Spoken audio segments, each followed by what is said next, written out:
Hello everyone, this is me again, Nathalia, and I'm going to be your teacher in this video.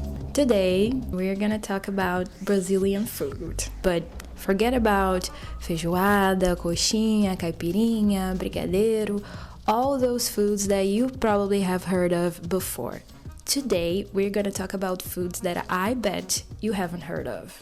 Let's start with bolinho de feijoada. So feijoada is a very famous dish in Brazil, and you probably have heard of this. It's made from black beans and pork meat. You shape the feijoada mixture into small balls and then you fry it.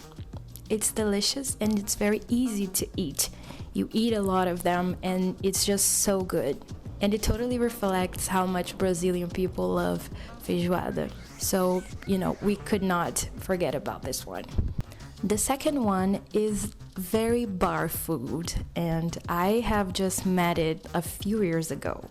Some people say it's kind of inspired in the Scotch egg, but it is more like rustic, bar-friendly version of that, probably. So bolovo is a boiled egg wrapped with ground beef or dough and fried.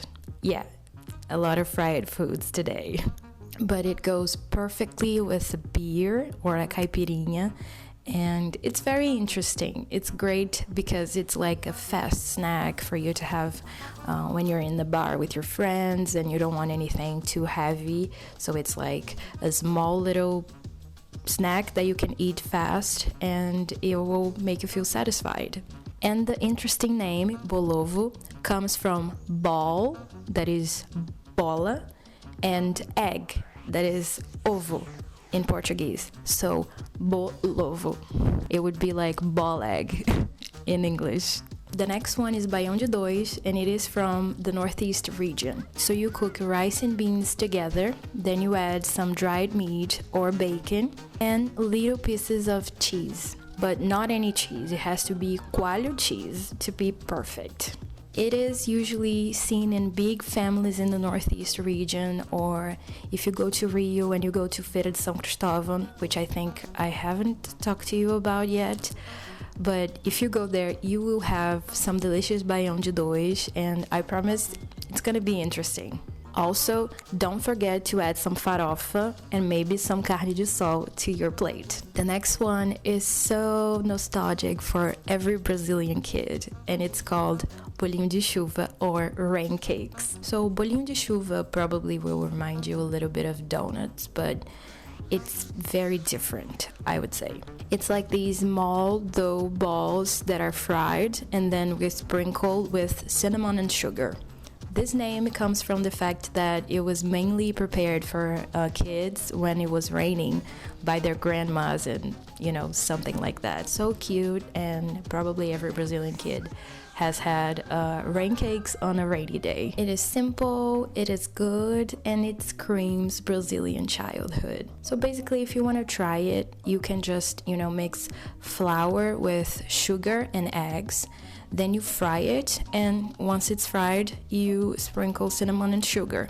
But there is a detail, very special detail. If you fry it on a very hot oil and you just, put it and then you take it very fast, the inside remains creamy. It's like raw still.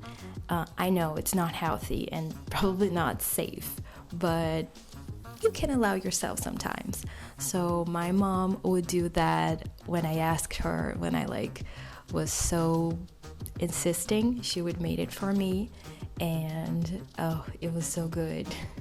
The next one is called acarajé, and you probably have heard of this, but I think it's worth talking about. Acarajé is seen a lot in Bahia, and it's a very bold food, I would say. It's for the brave. It's very spicy, so if you have a delicate stomach, like sensitive, I would advise you to be careful with it. Acarajé has some African roots, which is very usual in the northeast region of Brazil. So it is made from black-eyed pea dough and then fried in dendê, that I think it's palm oil, and it's served with vatapá, spicy vatapá, that is shrimp paste, and then you can put some other fillings of your choice.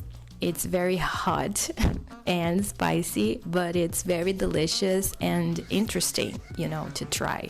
A lot of flavors together. Definitely something you should try if you ever come to Brazil.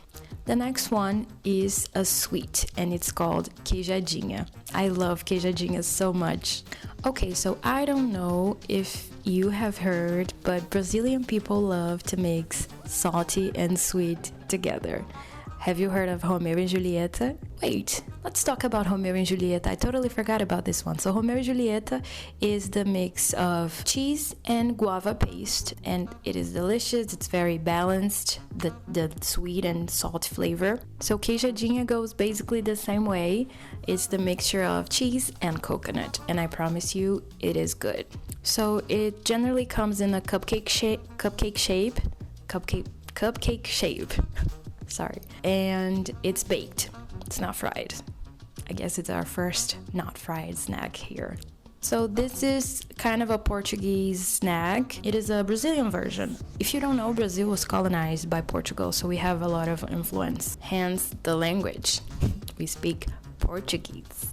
Okay, so the next one is kind of more Brazilian. It was originated in the Tupi-Guarani indigenous tribe. It's an indigenous tribe from Brazil, and it's called beiju. It's a kind of tapioca flatbread or crepe, and it's made from tapioca flour. Then it's kind of cooked in a hot griddle, and then you can fill it with sweet or salt fillings. You can use like coconut, you can use bananas with cinnamon, and also salt fillings like ham, cheese, some chicken maybe. You can have it over breakfast or, you know, afternoon snack, maybe even dinner. It is very good, very delicious, and, you know, so common here. You're gonna see it everywhere. The next one is cuscuz de milho. Cuscuz de milho should not be mistaken with African couscous.